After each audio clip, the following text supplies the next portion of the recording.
But guess what?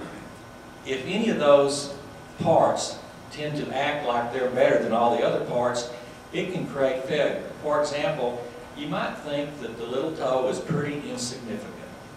You might think it doesn't really amount to a whole lot. And if the little toe is one of the partners in your partnering process, and the little toe is broken, it doesn't matter how good the head is, it doesn't matter how good the elbow is or the arm is, that partnership cannot walk. Or if it does, it has to have crutches. It certainly can't run, and if it's time for the race to start and you have a broken toe, guess what? You're not going to cross the finish line before your competition. Your competition is going to beat you.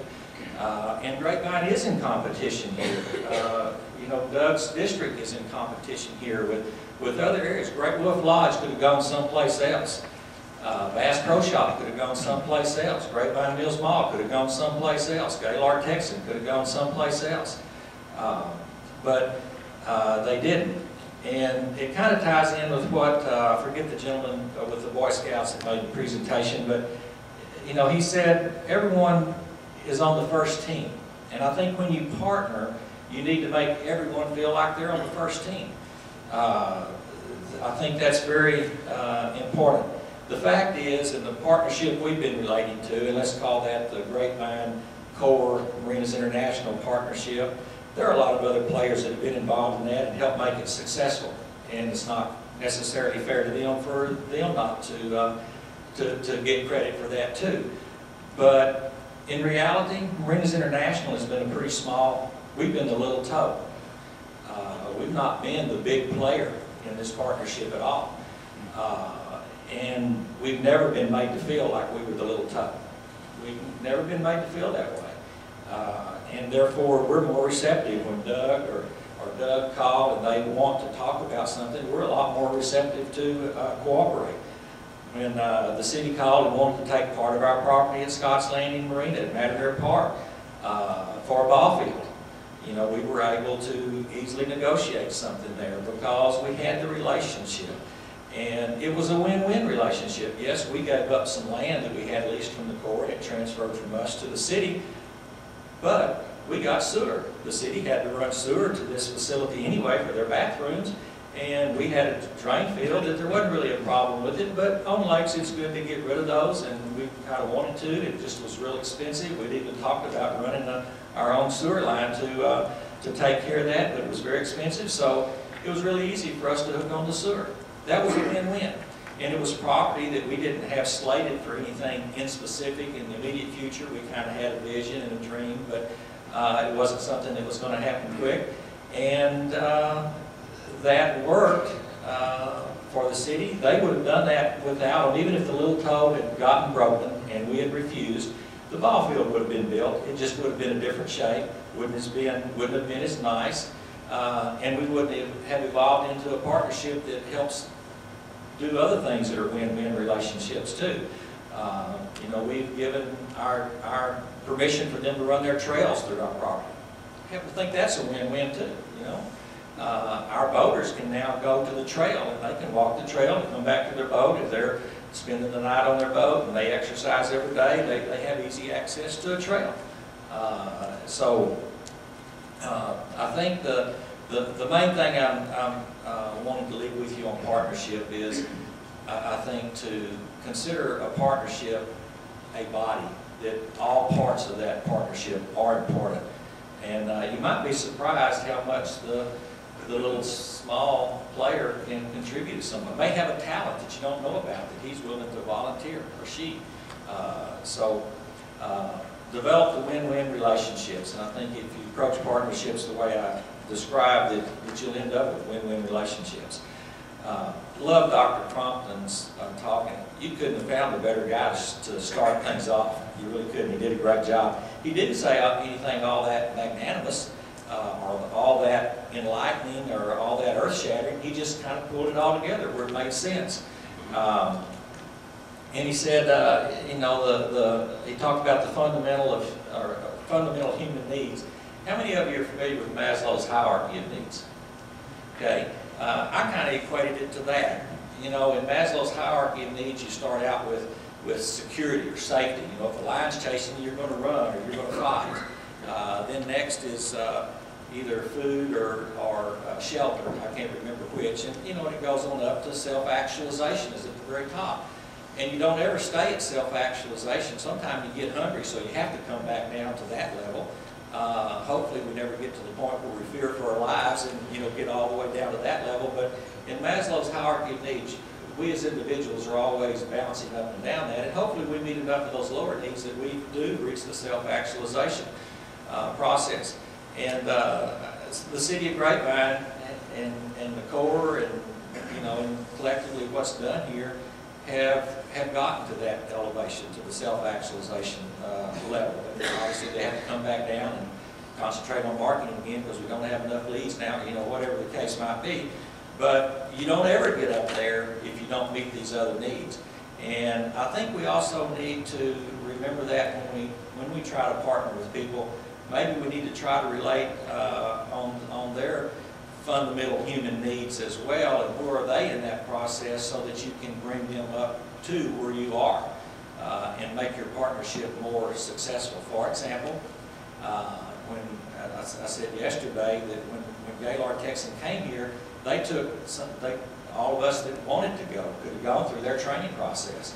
Now I'm sure it's not anywhere near as extensive as Disney's, but it was worth going to. They're very service oriented, we're very service oriented. But it could have been that they didn't know what our capabilities were or how we functioned, and they just wanted to make sure they had a partner next door that thought the same way they did, because their customers here were going to be renting boats from us and going on this reception boat, the Lone Star Lady that you went on last night, and they wanted to make sure we treated their customers the way they expect their customers to be treated. So if we can help our partners get to the level where we want them to be or think they need to be able to be the strongest player, I think that's beneficial to the process. Dr. Crumpton also said we should invest in community problems, and the health issue, the obesity, is obviously a community problem, and I think we all do need to invest in that. He also coined, or didn't coin a phrase, but used an old phrase, you know, pay now or pay later, and I think that's an appropriate thing to remember, and that kind of ties into what Eduardo Sanchez said. You know, he said, better to build a child than to fix an adult. And I think that's a real catchy phrase, and personally, I think that's worth taking the ball and running with it some, and tying that into the marketing process of what we are trying to get out to the public. But also learn from Eduardo Sanchez and someone else, I can't remember who, but that those children exposed to the outdoors do better. They make better grades in school. I can't remember all the examples, but they just do better. They function better. And I believe that. I think that's true. And what we can do to help kids get outdoors and experience these things, I think, is only a part of the process of investing in the community problem.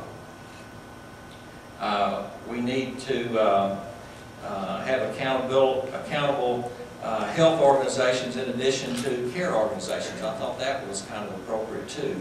Some things are good ideas, and how do you sell them and how do you fund them? But you know, if you remember back when Kennedy was elected, he got real big into exercise and PE, and all kids were exercising, they were outside, they were having fun, and didn't have an obesity problem then like we have now.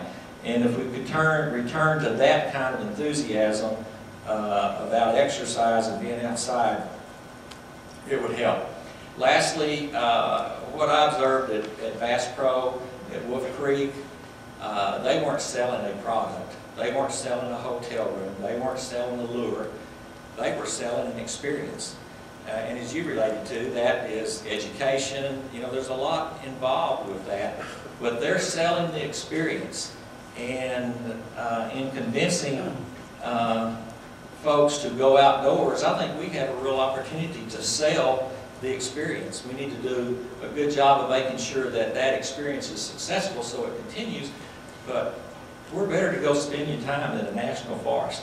I mean, I'm a country boy and I grew up playing in the woods. All I ever had to do when I was growing up was crawl through that barbed wire fence, and I was in the woods. And I enjoyed that, much like Doug grew up, you know, in the country.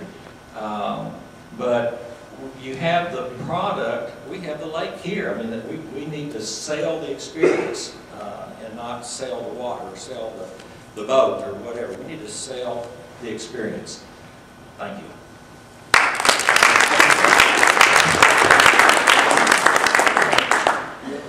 Sure. One thing that I forgot to mention, I'm glad you mentioned Dr. Crompton, but one thing that really stuck with me was the study that Texas A&M did on the state park system here in Texas in the economic impact. If you remember, he said about closing parks. One park cost $50-some thousand. They were losing that kind of money.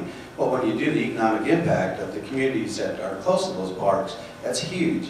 And at a time, really, when our populations are expanding here in Texas, we need to be going buying land.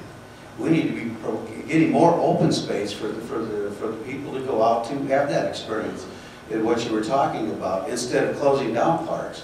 So I'm really hoping that in any of those communities, because there's a $15 billion deficit predicted in the state budget this year. Obviously, quality of life issues, which I'm dear to, those tend to suffer at a time when the economy is going down. I certainly hope there's some partnerships out there in some of those communities that are close to those state parks that will take on that responsibility to keep those parks open, because it is an economic impact upon those communities. So I was glad you mentioned Dr. Crompton, but he's done a lot of studies on that. And Ruth, for the California state parks, I'm sure the same thing.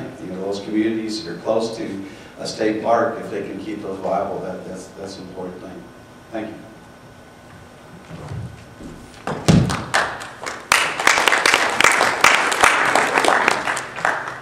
Outstanding. What everybody heard here. One thing my epiphany on one of the things you're going by, because Joe was on the bus with Joe, and I knew y'all were doing well with the core parks we have, and a great partnership. I didn't know how well y'all were doing. And I remember, our incentive was that our budget was shrinking and everything, and we needed to save $167,000 so we can go fix things on the other side of the lake. And that occurred, and this lease was able to do that. But you know what he told our bus what that his budget was? $1.2 million to support those parks, only those parks that were on core property.